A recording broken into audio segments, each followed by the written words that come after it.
day 86. Here we are in with no Braverman, no Brown. This is going to be a little bit of a shocker. So if you saw my video this morning, you'll notice that I talked about you create disruption through an organization like Otpor, which they did. You also, and I think a civil war is coming again in Haiti from Otpor. You arm the rebels. They could either be on your side, so you take over the country, or you can bring in another military force to put them down. Either way, you make money. That's going to be Osprey Global through General Grange in Virginia, Army of Northern Virginia is what I call it. Then you bring in, when you want to stabilize things, these peacekeepers, you bring in DynCorp. You can bring in UN peacekeepers, then you can bring in DynCorp to train them, or any combination. But DynCorp is going to be Dying Corp. It really is going to be Dying Corp. I talked about organ harvesting before, and I'm going to stay with it. I believe this is Dying Corp is organ harvesting. So they did it in Kosovo. They're doing it now in Syria. I don't know why they wouldn't do it in Haiti. So she wrote something in her master's thesis. There's 100 pages that we haven't seen. She talked a lot about childhood prostitution or childhood trafficking. And at what point was the male committing an act of prostitution where the woman had consent or not consent? And she wrote a lot about that. And you can just see Claude Destre trying to, the year before, in her writings the year before, trying to convince her that at some point it's a transaction. At some point it's a transaction. I don't know if that's 6 years old or 8 years old, but at some point it's a transaction. And you can see then in 2016, last year, she has gone away from that totally, that idea totally. But anyway, what I didn't say about money laundering this morning is you have to have a bank that $100 million in the account doesn't look funny.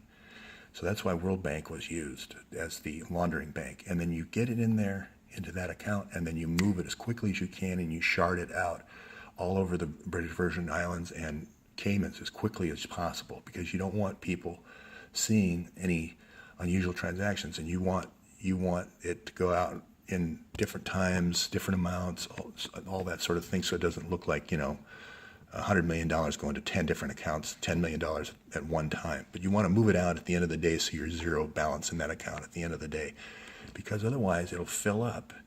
And it'll become in the pipeline, it'll become this elephant in the python. You'll be able, any first year, law enforcement can see that's a money laundering transaction.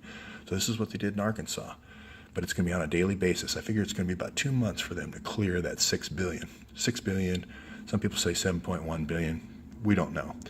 But anyway, the other thing she wrote about was these microloans and microfinancing, forcing these women into prostitution and forcing the males into being enforcers in the drug business or drug runners. So I would love to see her thesis and why she was killed over it. Anyway, these are going to be your players for USAID. So just if you're researching this, just keep digging in. Dig in on this industrial park, the cruise line, the airport at Port Haitien, the new university just down the road, the new prison just down the road, the new port just down the road. All the spending was up here. The earthquake was down here. All the spending was in this little bracket right here, that little box. You can look at my previous. So anyway, Carnival Cruise Lines. Here's your airport strip. This is your Mina Airport. Here's where you're going to. It's like the old state park where they used to bury the Clinton dead. This is Mombasa is going to be a graveyard where they're going to dispose of bodies. And then over here you got the university. We're going to do the transplants. You got Caracol Park here, which is where you're going to do kind of your comfort women. And a little bit further down you got the port and you got the prison. So you're going to get the people from the prison. You're going to bring them over here. You're going to dump the bodies over here. So now I don't know where Mirabelle falls into this. Whether there's organs coming up from Mirabelle to the university or not, but I believe that's where they're coming from. So here it is pictorially: cruise line, gold mine, which really is a graveyard. World Bank put in the roads. You're going to see USAID with the grid, 1,000 beds, which are going to be, I think, temporary holding area for people in waiting for surgery, basically. And then there's the university medical center, then the prison. The prison's right next to the port, all right next to the port. The Clintons mined blood from prisoners in Arkansas. So again, it's not, out of the realm of possibility.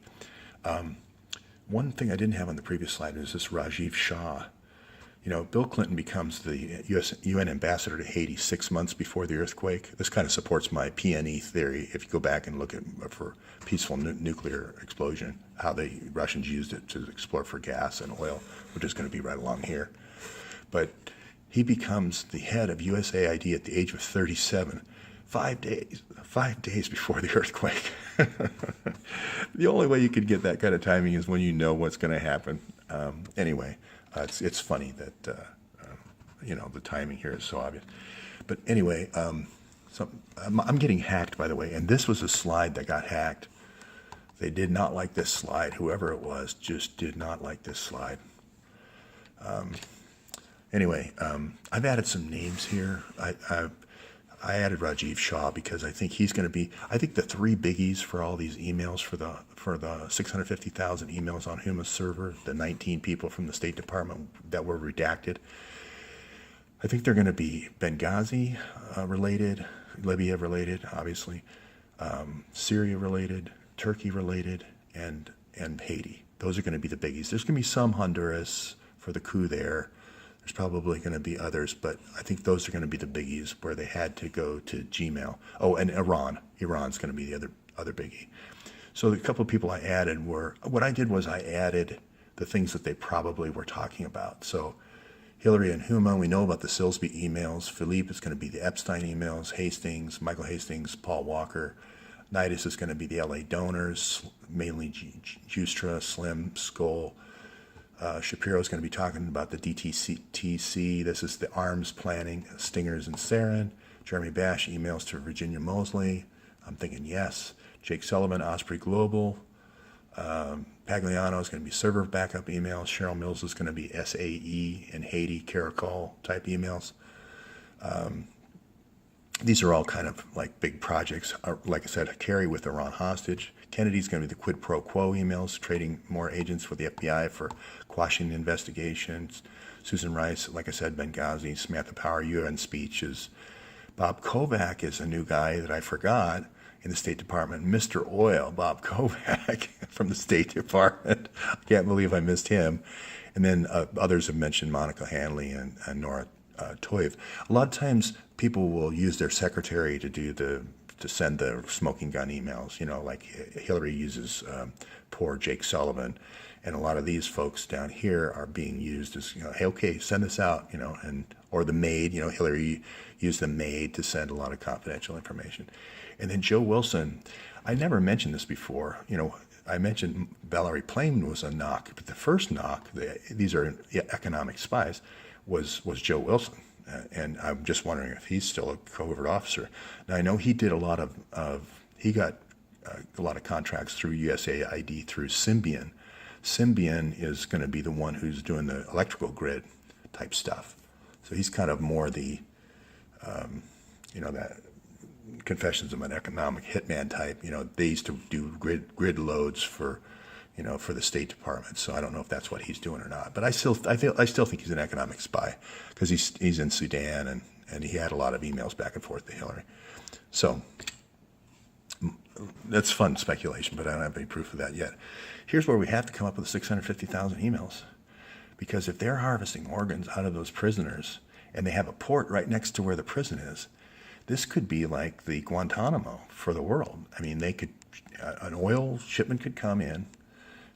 Under that cover, under cover of night, you bring in all the prisoners that you don't like, and these are political opponents from places you're trying to get rid of people, and you harvest their organs. They're like, why should we kill these people that when we're toppling these governments?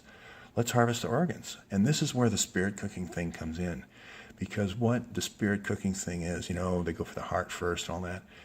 It's not, yes, they teach the demonic and all that satanic stuff, but the reason I keep saying it's a cover is because psychologically it's comfort for the aggressor. It's psychological comfort.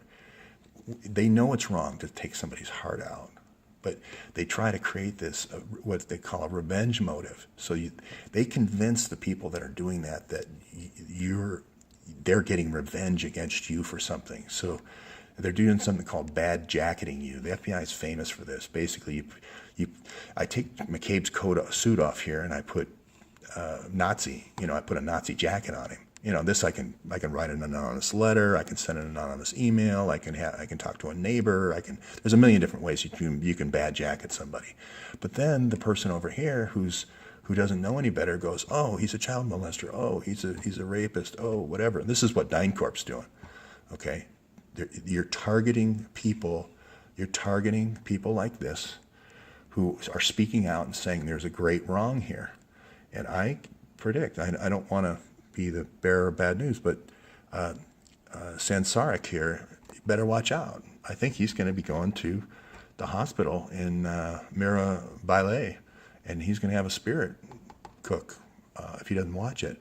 If these emails don't come out, these kind of people who have integrity and so forth, they're in for the spirit cooking. So that is, and still hasn't recused himself for the $675,000. I love reading this because no grand juries, no subpoenas, no court orders. This is Kallstrom, the assistant director of the FBI. Immunity for the conspirators, letting all the conspirators interview it together. These are crazy things that the FBI never does. So anyway, that's always fun for me to read. Again, it's not just people dying in Haiti and political advocates that are being spirit cooked, but it's also there's kids involved here as well. And it's not me saying this. This is the West Palm Beach, Florida Police Department saying there's 142 victims just on Little St. James. This is a franchise operation. This is a McDonald's. Brownstones are all over the world. Believe me, the CIA gives you $10,000 and they say, here's how to take over the country in 10 years. And you do it with this, unfortunately. Okay, that's it for round 2.